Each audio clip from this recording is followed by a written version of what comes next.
Hello friends, अनन्यू ब्लॉगच्या या व्हिडिओमध्ये मी तुमचं सगळ्यांचं सहर्ष स्वागत करते आहे. कसे आहात सगळे? उत्तमच असाल अशी अपेक्षा करते. गेल्या व्हिडिओत आपण पाहिले असेल की आम्ही केदारनाथ यात्रा उत्तम प्रकारे पूर्ण केली. केदारनाथ ट्रेक आम्ही जवळजवळ दुपारच्या 1 वाजता पूर्ण केला होता. त्यानंतर आम्ही सोनप्रयागला आलो आणि तिथे जेवण वगैरे करून त्या दिवशी सोनप्रयागलाच हॉल्ट घेतला. संध्याकाळच्या वेळेस इथे पावसाला सुरुवात झाली होती आणि इकडचं दृश्य अगदी सुंदर वाटत होतं. दुसऱ्या दिवशी सकाळीच आम्ही सोनप्रयाग ते बद्रीनाथसाठी बस बुक केली होती. रात्रभर इथे फार जोरदार पाऊस झाला होता.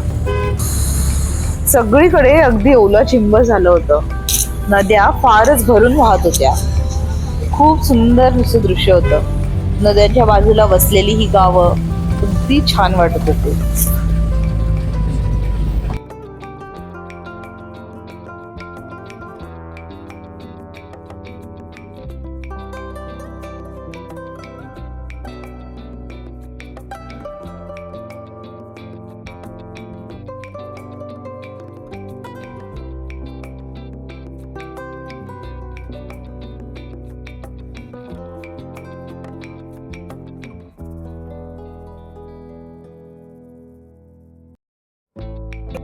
सोनप्रयाग टू बद्रीनाथ असा 2.25 किलोमीटरचा प्रवास करून अखेर आम्ही दुपारच्या 3 वाजता बद्रीनाथला पोहोचलो. तिथे पोहोचल्यावर वातावरण -3 ते 4 डिग्री होते. फारच थंड झालं होतं आणि पाऊस पडत होता. थोडा वेळ आम्ही हॉटेल रूमवर थांबलो. पाऊस कमी झाल्यावर संध्याकाळी 7च्या दरम्यान आम्ही मंदिरात दर्शनाला निघालो. दर्शनाला अगदी जास्त लाईन नव्हती. आमचं दर्शन 1 तासात व्यवस्थित झाले. मंदिर रात्री 9 वाजता बंद केले जाते. अलकनंदा नदीच्या काठावर वसलेले हे मंदिर फारच नयनरम्य आहे. नदीच्या एवढ्या थंडगार प्रवाहाच्या बाजूलाच मंदिरात हे तप्तकुंड आहे. ही वाफ दिसते आहे, ही आहे मंदिरातील तप्तकुंडातील पाण्याची वाफ. बाहेरचे टेम्परेचर मायनसमध्ये असताना त्या तप्तकुंडातील पाण्याचे टेम्परेचर 40 to 45 डिग्री सेल्सिअस असते. संध्याकाळी दिव्यांच्या रोषणाईत हे मंदिर फारच खुलून दिसते.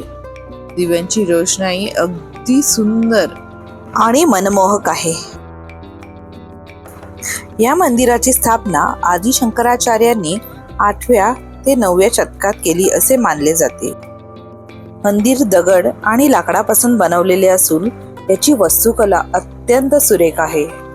येथे भगवान विष्णूंची बद्रीनारायण या रूपात पूजा केली जाते.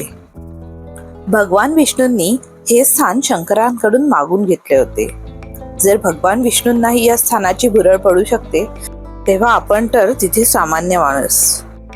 भगवान विष्णूंनी या स्थानावर कठोर तपश्चर्या केली होती आणि माता लक्ष्मी यांनी बद्री वृक्षाचे रूप घेऊन त्यांना थंडीपासून संरक्षण दिले. त्यामुळे श्री विष्णूंनी बद्री या वृक्षाचे नाव आपल्या नावापुढे लावून त्या वृक्षालाही पूजनीय स्थान मिळवून दिले. त्यामुळेच या स्थानाचे नाव बद्रीनाथ असे पडले आहे.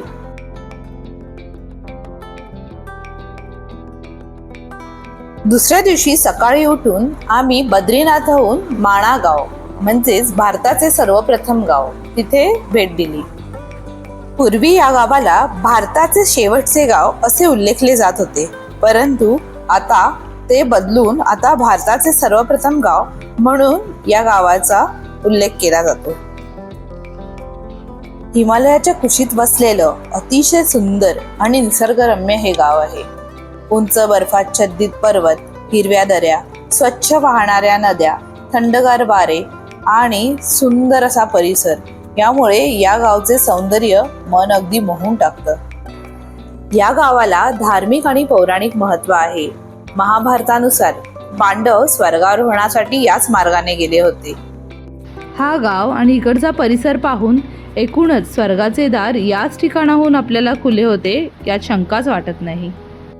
या गावाचे मुख्य आकर्षण म्हणजे भीम पूल, सरस्वती नदीचे उगमस्थान, गणेश गुफा आणि व्यास गुफा. या स्थानावर व्यासमुनींनी महाभारत हा ग्रंथ सांगितला आणि श्री गणेशांनी त्याचे लेखन केले आहे. या कथेबद्दल सुंदर आख्यायिका सांगितली जाते की महाभारत लिहिण्यासाठी व्यासमुनींना एक कुशल लेखनिक हवा होता आणि सर्व देवांनी त्यांना हे कार्य पूर्ण करण्यासाठी श्री गणेशांचे नाव सुचवले. तेव्हा व्यासमुनींनी श्री गणेशांकडे विनंती केली की तुम्ही हा ग्रंथ लिहिण्यासाठी सहकार्य कराल का. तेव्हा गणेशांनी होकार दिला, मात्र त्यांना एक अट घातली. ती अट अशी होती की व्यासमुनींनी न थांबता हे काव्य श्री गणेशांना सांगावे आणि जर का मध्ये थांबले तर श्री गणेश आपल्या हातातली लेखणी खाली ठेवून निघून जातील. ही अट व्यासमुनींनी मान्य केली आणि त्यांनीही श्री गणेशांना अशी अट घातली की श्री गणेशांनीही हे काव्य लिहित असताना यातील श्लोकांचे अर्थ समजून पुढे लिहावे. या प्रकारे हे कार्य सुरू झाल्यानंतर एके दिवशी व्यासमुनी एक श्लोक सांगताना अडखळले. त्या क्षणी श्री गणेशांनी आपल्या हातातली लेखणी खाली ठेवून ते तिथून निघून गेले. आता मात्र व्यासमुनींना चिंता लागली की यापुढील ग्रंथ कसा लिहायचा. त्यावेळी त्यांनी आतापर्यंत श्री गणेशांनी ग्रंथ कुठवर पूर्ण केला आहे हे पाहिले. तेव्हा त्यांना आश्चर्याचा धक्काच बसला.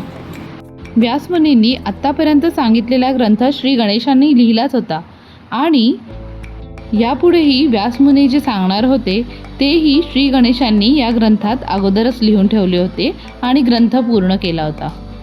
अशा या पौराणिक महत्त्व असलेल्या स्थानाला बद्रीनाथला येणारा प्रत्येक भाविक आवर्जून भेट देतो. बद्रीनाथपासून मानागावकडे येण्यासाठी टॅक्सी सुविधा उपलब्ध आहे. टॅक्सी प्रत्येकी 50 रुपये असे चार्जेस घेते आणि जर तुम्ही ग्रुपने येणार असाल तर 500 रुपये चार्ज आकारला जातो.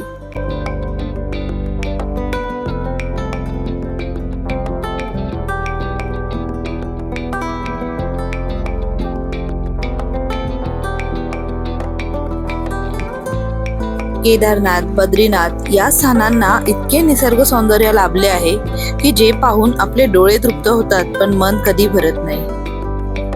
त्यामुळे परतीचा प्रवास सुरू करताना आपल्याला वारंवार या ठिकाणी भेट देण्याची इच्छा मात्र नक्की होते.